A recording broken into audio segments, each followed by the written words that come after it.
So here we got the Abisko Lite 2. We got the tent poles here in the front.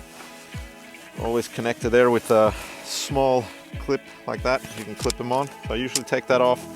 I hook up the tent bag to the carabiner here on my bag. So yeah, it's not going anywhere, at least not easy. It's a good routine to have because yeah, again, you don't want to chase your bag all over the woods. And the same actually goes with the tent itself. So you take one of the guylines and you hook them up in the same spot here. Again, it's not a windy day per se now, but you still just want to get this routine in. So once it is, you know what you're doing and how you're supposed to do it. So there we go. Both the tent and the tent bag is hooked up to the bag. Now you can stretch everything out just to get a good look of how things are.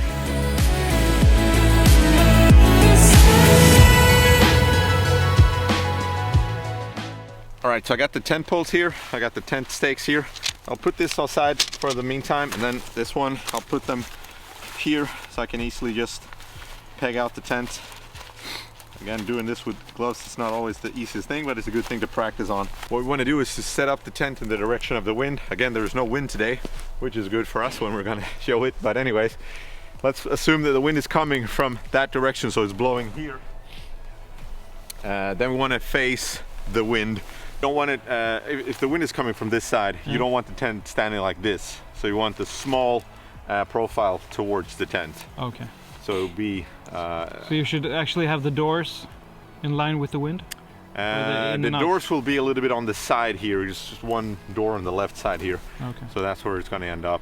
But you don't want to have the big wide side facing the tent because then it might risk to blow over. And yeah, that will not be pleasant. Again, down here it's not a big deal usually, but if you're up in the mountains, yeah, it could get really ugly if your tent blows away and it's raining or snowing and it's a storm, which is usually it's there and it's not that predictable. So that's why you want to practice all those things down here where it's a lot less wind. There we go. That is not going anywhere. And it's always better to hammer these ones down than to push them, because if you push them you risk breaking them, and that's not something that we want to do. So once the two initial tent stakes are in the ground, the tent is now secure, it's not going anywhere. We still got it hooked up to the bag so nothing can blow away. So now the next step for us is to insert the tent poles, and they're color matched. So we got a golden and a red one. And same thing here, this one, we don't want that blowing away. So I'm gonna put it in the big bag here and tie that up. Just like so. Good to go there. And there we go. Naturally, the red tent pole goes in the red pocket here. And you just thread it through. You don't want to push it through too much. It's better if you thread it through like this. And then you see there, you reach the bottom here, try to keep it there, and then you pull back. And there we go. It's coming up safely but slowly. You can see here that we got the fox feet, as they're called, and that's where you thread it in. And then you can tension it from here if you need to do that as well. You can get the picture of how the tent is going to look now. And then we do the same thing a little bit further down here.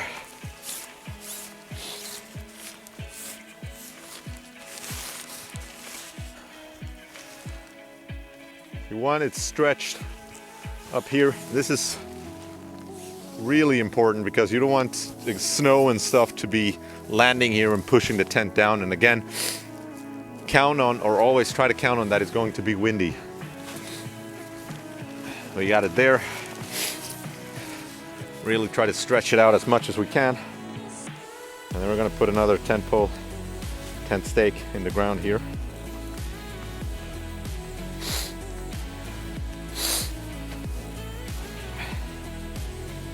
Now the initial setup of the tent is complete, and what we're going to do now is hook up all the guylines, secure the tent in a better fashion, and put some more tent stakes here in the ground as well, spread everything out, and then we're going to show you all the benefits and the really cool things about this tent. If you don't put them down in a 45-degree angle, it's easier for them to fall or come undone. Again, out with some more tent stakes.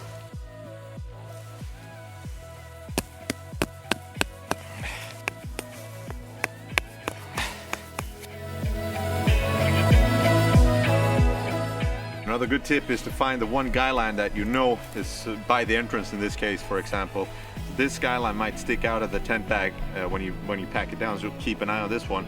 So then you know when you hook it up to the bag, you know that this is how the tent is going to be set up. So maybe mark this one or just keep an eye on this one when you pack it up. So it's a good tip for when you're then setting up the tent for the next time. Pro tip.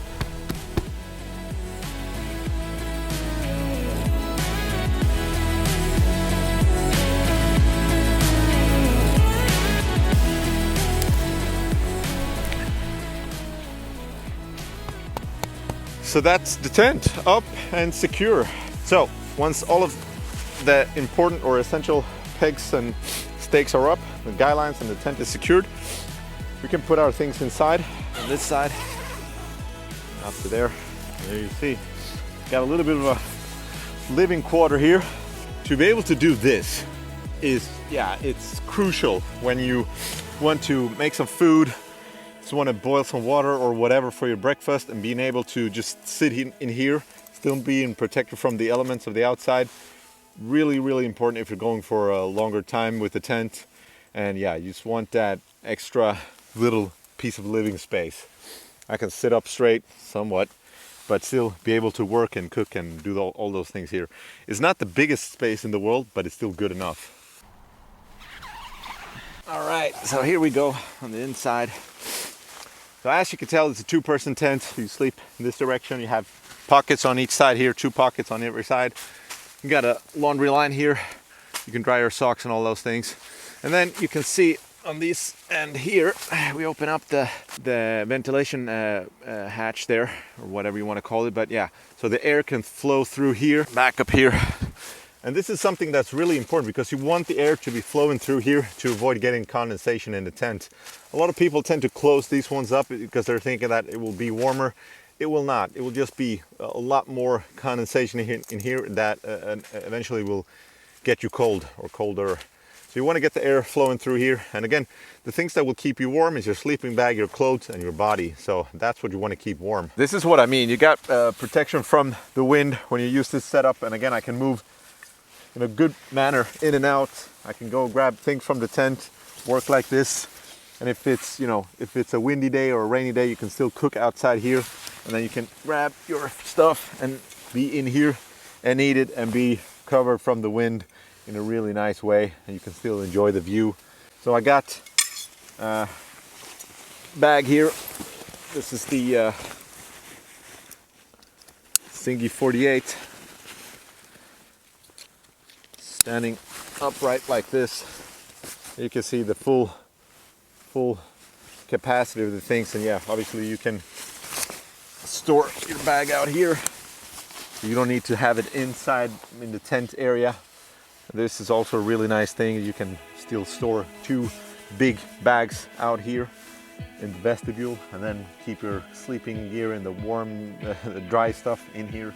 So you don't have to mix things up if you just wanted to protect it.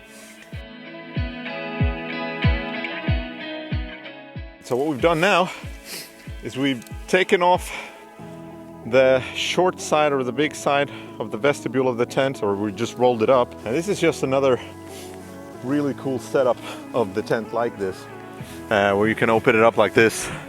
And if it's a warmer day, sunny day, a nice day, you can really use this part, and then you can sit out here, roll just a bug net up maybe, and get extreme, really nice flow of air coming through, and you can, I don't know, watch the stars or whatever you're into.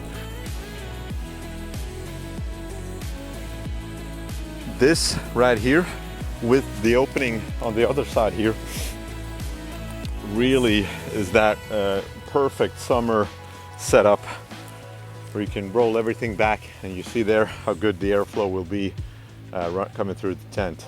As you can tell, we put up the tent using gloves, pretty thick ones at that. So I just wanted to show everybody that it is doable. Of course, it's a little bit more fiddly, but it's a good thing to practice with gloves, because when you're in a situation where you don't want to or can't take them off, you want to be able to do all the things. And that's the way the tents are designed as well. And if you have a look at the polar tents or the cab tents, they're even more adjustable for use with gloves. But you can do it on this one too.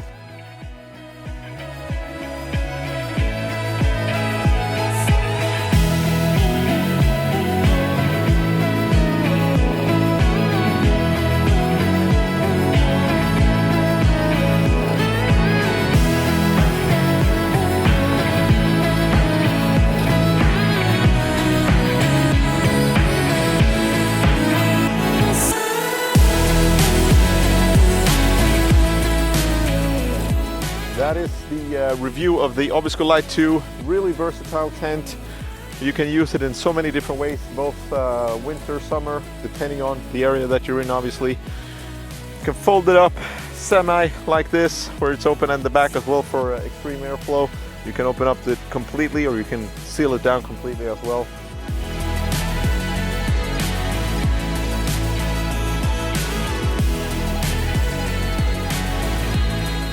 So you got 2 spare tent poles in case one of them should break. So they're in the bag here together with the rest. And the same with the main tent bag as well.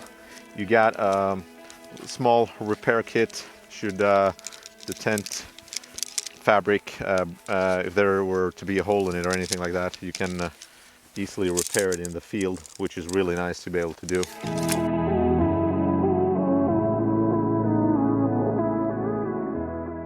Alright, so now that everything is packed up and good to go, I left a little guy line here, and this is the short side with the entrance. So now that I know that, next time I will set up the tent, this is the thing, this is the guy line that I will hook up to my bag or directly on to the ground with the tent stake. So yeah, really good tip to use this because you never know the next time you set it up, if you're in a windy situation, or yeah, it's dark or whatever, and you want to just make sure that nothing blows away. All right, thank you so much for watching. I'll see you guys in the next one. Be safe.